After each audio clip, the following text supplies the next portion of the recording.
Fellow Ugandans, ladies and gentlemen, I am Kyagulanyi Ssentamu, also known as Bobi Wine, Member of Parliament for Kyadondo East Constituency, and also your comrade in the struggle for a free Uganda.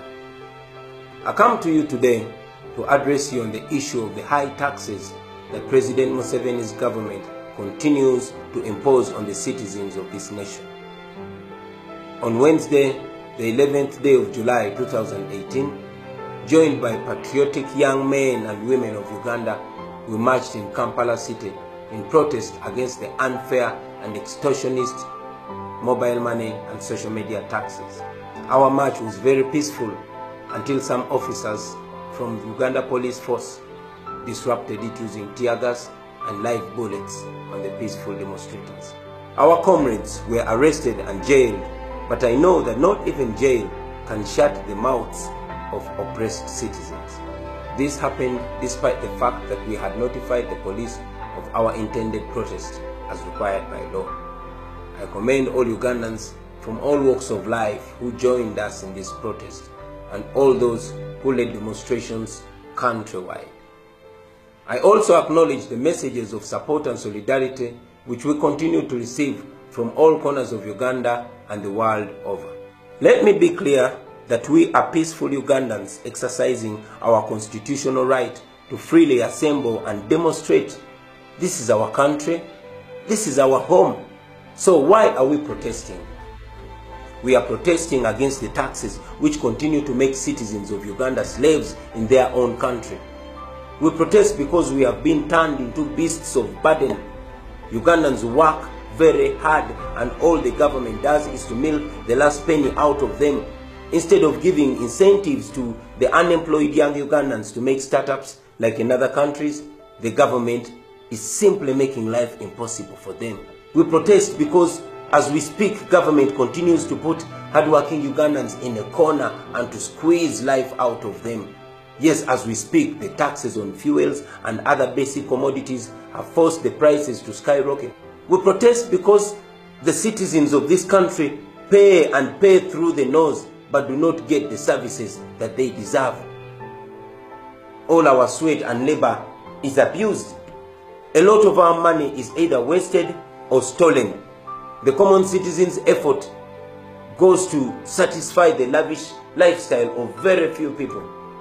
This is why we protest. As Ugandans pay, hospitals continue to rot, our mothers continue to die while giving birth, and yes, our children continue to study under terrible conditions. Unemployment continues to rise, and the gap between the rich and the poor continues to grow. The more we are forced to pay, is the more government says it does not have enough money and it keeps borrowing debts which our children and their children will have to pay. This is why we protest.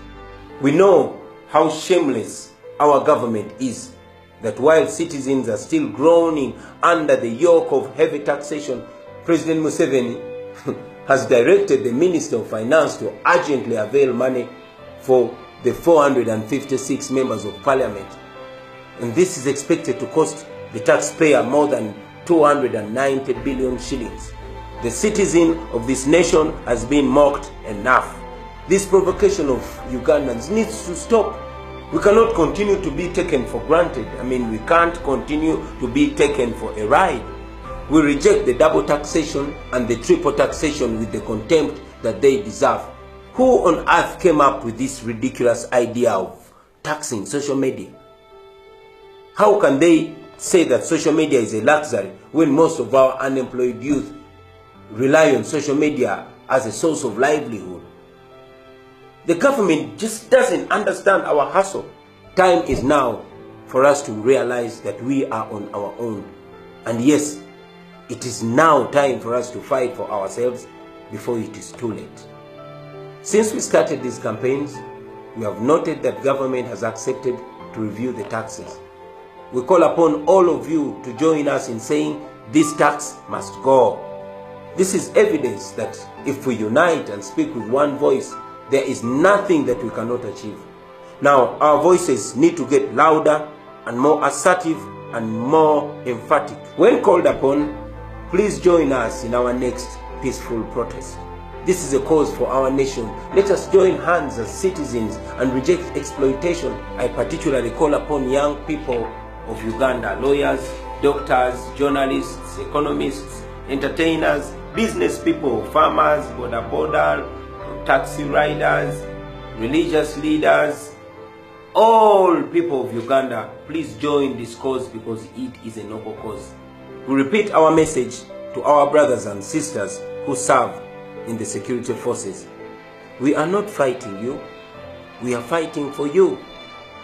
And always remember, people power, our power. Our power, people power.